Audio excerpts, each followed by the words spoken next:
Hello दोस्तों, welcome to leet code का cheat code. I am Mohit Chavda, software developer x Salesforce x Walmart. आज की video में हम करेंगे लीड कोड का क्वेश्चन नंबर 283 डिस्कस, जो कि है मूव जीरोस। क्वेश्चन में आपको दिया गया है एक इंटीजर एरे जिसका नाम नम्स है। आपको उसमें से सारे के सारे जो जीरोस हैं वो एंड में मूव करने हैं, लेकिन हमें एक कंडीशन दी गई है कि हमें नॉन जीरो एलिमेंट्स का ऑर्डर मेंटेन करके रखना है। तो चलिए मैं आपको विजुअल रिप्रेजेंटेशन में ले चलता हूं, जहां पे हम एक एग्जांपल से इसे समझते हैं। तो यहाँ पे ले लिया हमने एक एग्जांपल। आप देख सकते हैं नम्स नाम का एक एरे है जिसमें इंटीजर टाइप के एलिमेंट्स हैं। यहाँ पे जो भी एलिमेंट जीरो हैं, जैसे ये और ये, हमें इनको पीछे मूव करना है। तो इसका फाइनल आउटपुट कुछ इस तरह से आएगा 1, फिर उसके बाद 3, फिर उसके बाद 12 और फिर उसके बाद ये जो दोनों जीरोस हैं वो आ जाएंगे। तो आप देख सकते हो कि जो हमने नॉन जीरो एलिमेंट्स हैं जैसे 1, 3, 12, उनका ऑर्डर यहाँ पे सेम रखा है और जीरोस को एंड में मूव कर दिया है। अब इसको सॉल्व करने का एक तरीका ये हो सकता था कि जैसे आपके पास नम्स है, आप एक और एरे बना लो जिसका नाम मान लो आप nums2 रख सकते हो या कुछ और भी रख सकते हो। तो nums2 मान लो हमने एक एरे ले लिया जो सेम साइज ले लिया नम्स का। उसके बाद आप नम्स को ट्रेवर्स करो और जैसे ही आपको नॉन जीरो एलिमेंट मिलता है तो आप nums2 में ऐड कर दो। जैसे फॉर एग्जांपल हम स्टार्ट करेंगे यहाँ फर्स्ट एलिमेंट से जो कि जीरो है, तो हम उसकी एंट्री nums2 में नहीं करेंगे। उसके बाद हम चलेंगे नेक्स्ट एलिमेंट पे जो 1 है, तो इसलिए हम 1 डाल देंगे nums2 में। उसके बाद अगला एलिमेंट भी जीरो है तो उसको हम ऐड नहीं करेंगे nums2 में। फिर जाएंगे 3 पे, वो नॉन जीरो है तो उसकी वैल्यू यहाँ पे ऐड कर देंगे। और उसके बाद आ गया है आपके पास 12, वो भी नॉन जीरो है तो वो भी यहाँ पे ऐड कर देंगे। उसके बाद अब जैसे नम्स एरे का आपका ट्रेवर्सल खत्म हो गया, nums2 में ऑलरेडी आपके जो नॉन जीरो एलिमेंट्स हैं वो आ गए हैं और उसके अलावा जितने भी एलिमेंट्स बचे हैं बाय डिफॉल्ट उनकी वैल्यू जीरो ही होती है, तो वो जीरो होंगे और आपको इस तरह से आपका सोल्यूशन मिल गया है। लेकिन हमने ये किया है एक्स्ट्रा स्पेस के साथ। अगर आप क्वेश्चन में दोबारा देखें तो उसमें एक और कंडीशन दी गई है कि हमें ये क्वेश्चन का सोल्यूशन निकाला है इन प्लेस, मतलब हमें कोई भी एडिशनल एक्स्ट्रा मेमोरी यूज नहीं करनी है। तो जैसे हमने यहाँ पे nums2 बनाया तो वो क्वेश्चन में करना अलाउड नहीं है। टिल आपकी बेटर अंडरस्टैंडिंग के लिए मैं इस अप्रोच से आपको एक बार कोड करके दिखाता हूँ ताकि आपको आइडिया रहे। उसके बाद हम इन प्लेस अप्रोच भी करके देखेंगे। तो यहाँ पे अब हम आ गए हैं लीड कोड में। सबसे पहले एक्स्ट्रा मेमोरी के साथ इसे सॉल्व करने के लिए, उसके बाद हम इसे इन प्लेस भी करेंगे। तो सबसे पहले यहाँ पे मैं साइज निकाल लेता हूँ एरे का, जो कि होगा nums.length। इसके बाद हम एक और नया एरे बना लेते हैं। जैसे हमने nums2 वहाँ पे नाम रखा था, तो आप इसका कुछ भी नाम रख सकते हैं, उसको न्यू इंट दे देते हैं और उसमें भी साइज हम पास कर देते हैं सेम। तो बेसिकली nums2 का भी जो साइज है वो सेम हो गया nums एरे का ही। अब इसके बाद हम दो पॉइंटर्स रख लेते हैं i और उसके अलावा j। ये दो पॉइंटर्स रख लिए। i बेसिकली मैं रख रहा हूँ nums एरे के लिए और j जो मैं रख रहा हूँ वो nums2 एरे के लिए रख रहा हूँ। तो इसके बाद सिंपल सा एक while लूप लगा सकते हो आप कि जब तक आपका i जो है वो साइज से छोटा है। बेसिकली हम nums एरे को ट्रेवर्स कर रहे हैं, तो उसके लिए हम क्या करेंगे कि अगर आपका जो nums i जो है वो ज़ीरो नहीं है, क्योंकि हमें नॉन ज़ीरो एलिमेंट्स को ही आगे लेके आना है, तो इसलिए हमने ये कंडीशन लगाई कि वो ज़ीरो नहीं है।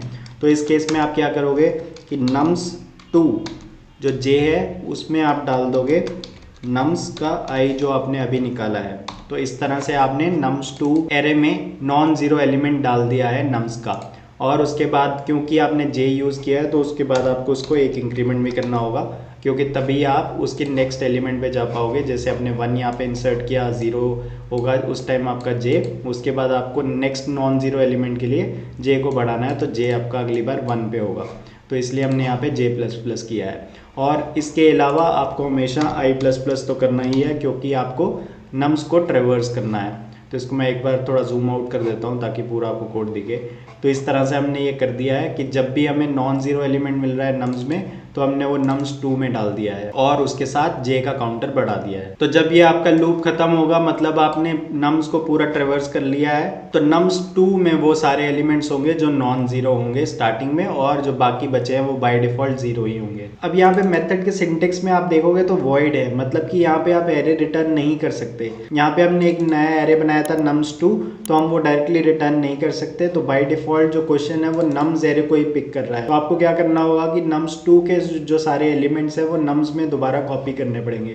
तो वो हम सिंपली कर सकते हैं एक लूप के साथ कि यहाँ पे मैं एक लूप चला देता हूँ k = 0, k is smaller than size, उसके बाद k++ कर देते हैं और उसमें क्या करना है आपको, सिंपली nums ऑफ के, मतलब नम्स एरे में हम कॉपी कर रहे हैं क्या, नम्स 2 के एलिमेंट्स को। तो यहाँ पे हमने सिंपल ये लॉजिक लगा दिया है। तो यहाँ पे ये जो लॉजिक था ये था बेसिकली आपके नम्स 2 एरे में नॉन ज़ीरो एलिमेंट्स को आगे लाने के लिए, और ये जो हमने किया है कि नम्स एरे में नम्स 2 के एलिमेंट सारे के सारे हमने डाल दिए। तो अब हम चला के देखते हैं हमारे बेसिक टेस्ट केसेस चल रहे हैं या नहीं। बेसिक टेस्ट केसेस हमारे पास हो गए हैं। उसके बाद अब सबमिट भी करके देखते हैं कि सारे टेस्ट केसेस के लिए आप देख सकते हो सारे के सारे हमारे यहाँ पे टेस्ट केसेस पास हो रहे हैं। तो इसकी टाइम कॉम्प्लेक्सिटी की बात की जाए तो हमने बेसिकली ट्रेवर्सल किया है सिर्फ हमारे एरे का। तो अगर n एलिमेंट्स माने जाएं तो O ऑफ n होगी इसकी टाइम कॉम्प्लेक्सिटी। यहाँ पे मैं आपको चेक करवा देता हूँ। और अगर स्पेस कॉम्प्लेक्सिटी की बात की जाए तो क्योंकि हमने यहाँ पे एक नया एरे बनाया है nums 2 जिसका साइज हमने nums एरे का ही रखा है, तो अगर n एलिमेंट्स है तो हमने एक्स्ट्रा स्पेस भी यूज की है n एलिमेंट्स की, तो O ऑफ n होगी। मैं आपको यहाँ पे चेक करा देता हूँ। आप देख सकते हो O ऑफ n है यहाँ पे एक्स्ट्रा स्पेस जो हमने यूज की है। तो ये तो हो गया आपका सॉल्यूशन जहाँ पे आप एक्स्ट्रा मेमोरी के साथ इसे बहुत सिंपल तरीके से सॉल्व कर पाए। लेकिन क्योंकि क्वेश्चन में आपको ये दिया गया है कि आपको ये क्वेश्चन सॉल्व करना है in place without making a copy of the array, तो आप चलिए वापस चलते हैं विजुअल फॉर्म में समझने के लिए हम बिना एक्स्ट्रा स्पेस यूज किए इसे कैसे सॉल्व कर सकते हैं। तो चलिए आप देखते हैं कि इन प्लेस के लिए हम क्या अप्रोच यूज कर सकते हैं। यहाँ पे हम यूज करेंगे 2 पॉइंटर्स अप्रोच। यहाँ पे हम 2 वेरिएबल्स ले लेंगे, एक होगा i और दूसरा होगा j। i के थ्रू आप बेसिकली नम्स एरे को नॉर्मली ट्रेवर्स करोगे, जबकि j जो है आपका वो नॉन जीरो एलिमेंट्स को ट्रैक करेगा। तो शुरू में यहाँ पे जो आपका i और j है वो 0th इंडेक्स पे होंगे, दोनों सेम पे होंगे। अब उसके बाद आप सिंपल सा लॉजिक लगाओगे कि अगर आपका नम्स ऑफ i जो है अगर वो 0 नहीं है तो आप क्या करो नम्स ऑफ j, मतलब क्योंकि आपका j जो है इंडेक्स को ट्रैक कर रहा है नॉन जीरो एलिमेंट्स, तो nums of j equal to nums of i कर दो और j प्लस प्लस कर दो। तो यहाँ पे स्टार्टिंग जो आपका एलिमेंट था जैसे वो 0 था, हम चाहते हैं नॉन जीरो एलिमेंट, तो यहाँ पे इसको कुछ मत करो, j वहीं का वहीं पड़ा रहेगा, i को 1 बढ़ा दो, i यहाँ पे पहुंच गया। अब जो ये नेक्स्ट एलिमेंट है यहाँ पे दोबारा आप चेक करोगे, क्योंकि ये नॉन जीरो एलिमेंट है हमारा j इंडेक्स वही ट्रैक कर रहा था, तो आप जो नम्स ऑफ j है उसमें ये वैल्यू डाल दो, तो यहाँ पे आप 1 डाल दोगे और उसके बाद j को 1 इंक्रीमेंट कर दोगे और i तो हमेशा आपका 1 बढ़ेगा ही। अब j आपका इंडेक्स 1 पे आ चुका है क्योंकि इंडेक्स 0 पे आपने एक नॉन जीरो एलिमेंट ऐड कर दिया है। अब उसके बाद दोबारा आप चेक करोगे i पे, यहाँ पे 0 एलिमेंट है तो j को आप चेंज नहीं करोगे, बस i को 1 आगे ले जाओगे। अब दोबारा आप i पे चेक करोगे वैल्यू जो कि नॉन जीरो एलिमेंट है। नॉन जीरो एलिमेंट है तो हमें वही चाहिए था j के लिए, तो ये एलिमेंट की वैल्यू आप डाल दो j पे, तो यहाँ पे आप 3 डाल दोगे क्योंकि आपने यहाँ पे वैल्यू इंसर्ट कर दिया है, तो j को 1 बढ़ा दो, तो j यहाँ पे बढ़ गया और i तो हमेशा आपका 1 बढ़ता ही है। अब i पे आप दोबारा चेक करोगे कि क्या वो नॉन जीरो एलिमेंट है, जी हाँ वो नॉन जीरो है, तो j जहाँ पे है वहाँ पे आपको ये डालना है, तो यहाँ पे आप 12 डाल दो और उसके बाद j को 1 इंक्रीमेंट कर दो और उसके बाद i तो आपका यहाँ पे बढ़ा। अब लेकिन i जो है वो आपका साइज को क्रॉस कर चुका है, तो इसलिए यहाँ पे आपका जो है लूप खत्म हो जाएगा।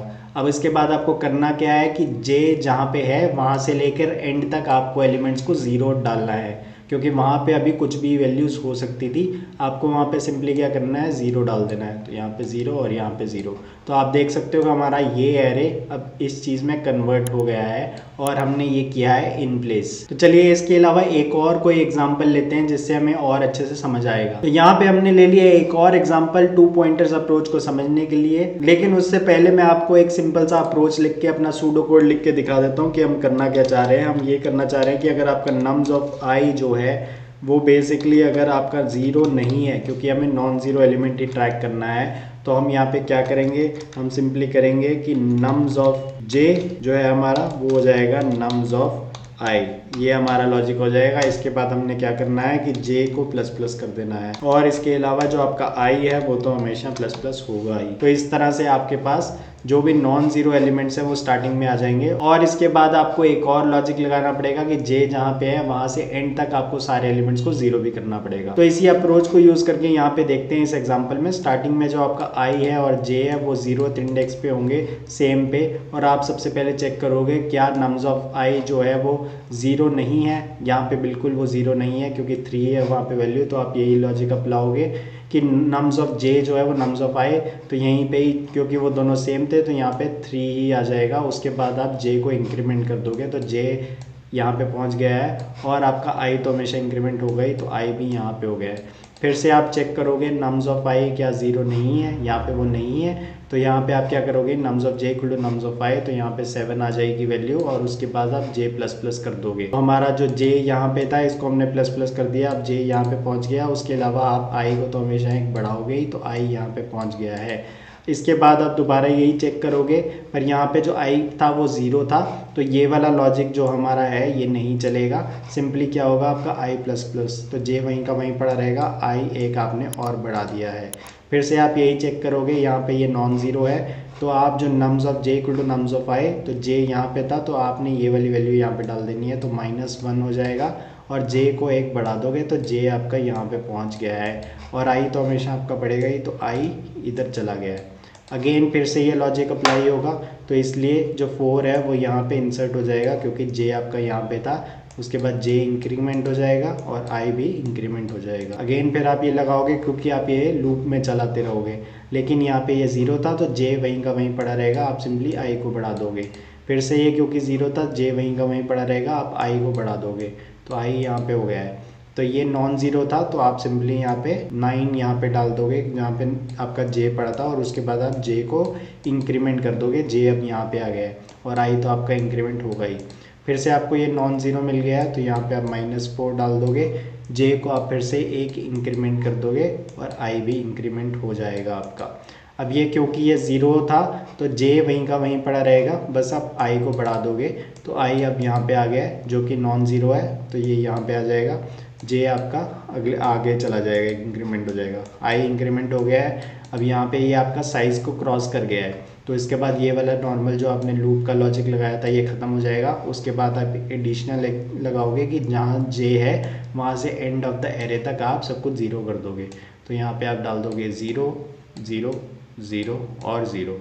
तो आप देख सकते हो आपका जो नम्स एरे है यहाँ से कन्वर्ट हो गए, वो कुछ इस तरह से बन गया है, जहाँ पे आपके सारे के सारे नॉन ज़ीरो एलिमेंट्स वो स्टार्टिंग में आ गए हैं और एंड में सारे ज़ीरो एलिमेंट्स आ गए हैं। आप यहाँ पे ये भी देख सकते हो कि हमने इनका ऑर्डर भी मेंटेन किया है। जिस ऑर्डर में थे 3 7 -1 4 9 -4 1, वो सारे सेम ऑर्डर में ही आगे आ गए हैं। हमने इसका ऑर्डर सेम रखा है। तो इस 2 पॉइंटर्स अप्रोच से हम इन प्लेस ये सॉल्यूशन निकाल पाए हैं। तो एक बार मैं आपको इसका कोड लिख के दिखाता हूँ जिससे आपको इसका और अच्छे से आइडिया लगेगा। तो यहाँ पे अब हम आ गए हैं लीड कोड में इसका इन प्लेस अप्रोच सॉल्यूशन लिखने के लिए। तो सबसे पहले जो हमारा पुराना कोड था जहाँ पे हमने एक्स्ट्रा मेमोरी यूज़ की थी, अब मैं उसे रीसेट कर देता हूँ। तो सबसे पहले यहाँ पे हम साइज़ निकाल लेते हैं। Size equal to nums dot length हमने यहाँ पे कर दिया है। उसके बाद आपको क्या करना है, आपको 2 पॉइंटर्स लेने हैं। सबसे पहले i इक्वल टू 0 ले लेता हूँ मैं और j इक्वल टू 0 ले लेता हूँ। यहाँ पे मैं लिख भी देता हूँ कि i इज़ फॉर ट्रेवर्सल, और इसके बाद यहाँ पे मैं लिख देता हूँ कि j is to track non zero elements. ठीक है, यहाँ पे ये इस तरह से डॉक्यूमेंटेशन भी कर दिया मैंने। तो अब आप क्या करोगे, एक सिंपली वाइल लूप लगा दो जब तक i जो है आपका वो साइज से छोटा है, मतलब एंड ऑफ द एरे तक वो जाएगा। अब यहाँ पे जो सेम चीज़ मैंने आपको ये बताई थी सूडो कोड, उसका मैं आपको कोड यहाँ पे लिख के दिखा रहा हूँ।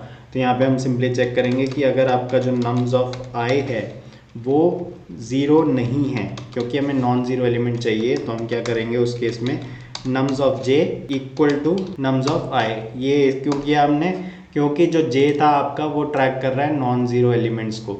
यहाँ पे नॉन ज़ीरो एलिमेंट्स था तो इसलिए j पे हमने डाल दिया, और उसके बाद आपने क्या करना है, j को एक इंक्रीमेंट कर देना है, क्योंकि वहाँ पे तो एक एलिमेंट आ गया है। अब आप नेक्स्ट एलिमेंट अगले इंडेक्स पे चाहते हो, तो इसलिए ये हो गया। और i को तो आप इर्रेस्पेक्टिव हर बार इंक्रीज़ करोगे ही, क्योंकि वो ट्रेवर्सल के लिए है, आगे आगे वो बढ़ता ही रहेगा।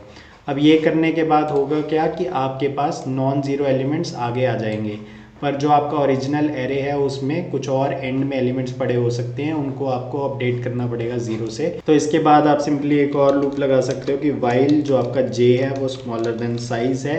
आपको सिंपली इसमें क्या करना है कि नम्स ऑफ आपका j उसको आपने इक्वल कर देना है 0 को। तो बेसिकली आपने यही किया कि जहाँ पे भी आपका j था, जैसे यहाँ पे j आपका पहुँच चुका था, वहाँ से एंड तक आपने बस सारे एलिमेंट्स को 0 डाल देना है। तो हमने ये लिख दिया है। इसके बाद ऑफ कोर्स आपको यहाँ पे एक कंडीशन लगानी पड़ेगी j++ की। तो ये हमने j++ किया है क्योंकि हमें ट्रेवर्सल करना है, हमारा जो बाकी एलिमेंट्स है, हमारा वाइल लूप था, तो हमें ये j++ अलग से लगाना पड़ेगा। तो इस लॉजिक से बेसिकली सबसे पहले इस लॉजिक से आपके पास नॉन ज़ीरो एलिमेंट्स आगे आ जाएंगे, और उसके बाद जो आपने ये नॉर्मल लूप लगाया है इसके थ्रू आपके जो रिमेनिंग एलिमेंट्स हैं वो 0 सेट हो जाएंगे। तो आपका फाइनली जो आपका नम्स था वो इस तरह से इसमें रिक्वायर्ड जो हमारा आउटपुट है उसमें कन्वर्ट हो जाएगा। तो एक बार चला के देखते हैं हमारे बेसिक टेस्ट केसेस पास हो रहे हैं या नहीं। बेसिक टेस्ट केसेस हमारे पास हो गए हैं। अब एक बार सबमिट भी करके देखते हैं। तो आप देख सकते हो हमने सबमिट किया है तो हमारे सारे के सारे टेस्ट केसेस तो पास हो ही रहे हैं। उसके अलावा हमने 99.54% को बीट भी कर दिया है। क्या बात है, बहुत ही लाजवाब। अब अगर हम इसकी टाइम कॉम्प्लेक्सिटी की बात की जाए तो हमने सिंपली एरे को ट्रेवर्स किया है। तो अगर n एलिमेंट्स है तो इसकी time complexity O of n ही होगी। तो आप यहाँ पे देख सकते हैं हमने लीनियर टाइम में ऐसे कर दिया है O ऑफ n में। स्पेस कॉम्प्लेक्सिटी की बात की जाए यहाँ पे हमने सिर्फ वेरिएबल्स का यूज़ किया है जिसको कांस्टेंट स्पेस ही माना जाता है। तो इस बार हमने ऐसे इन प्लेस किया है। इसकी स्पेस कॉम्प्लेक्सिटी O ऑफ 1 होगी। यहाँ पे मैं आपको चेक भी करवा देता हूँ। आप देख सकते हो O ऑफ 1। तो हमने बेसिकली जो हमारी क्वेश्चन की रिक्वायरमेंट थी उसको फुलफिल किया है, इन प्लेस करके दिखाया है और टाइम कॉम्प्लेक्सिटी भी इसकी लीनियर रखी है। तो आई होप आपको ये सॉल्यूशन समझ आया होगा। इन केस अगर आपके कोई भी डाउट्स है तो प्लीज़ कमेंट सेक्शन में जाकर कमेंट करिए। I will be happy to help. In case अगर आपके पास इससे कोई बेटर अप्रोच है इसे सॉल्व करने की तो प्लीज़ वो भी बताइए कमेंट्स में, वो हम सबके लिए यूजफुल होगा। All right then, this is Mohit Chhabra signing off. Subscribe to the channel and thanks for watching.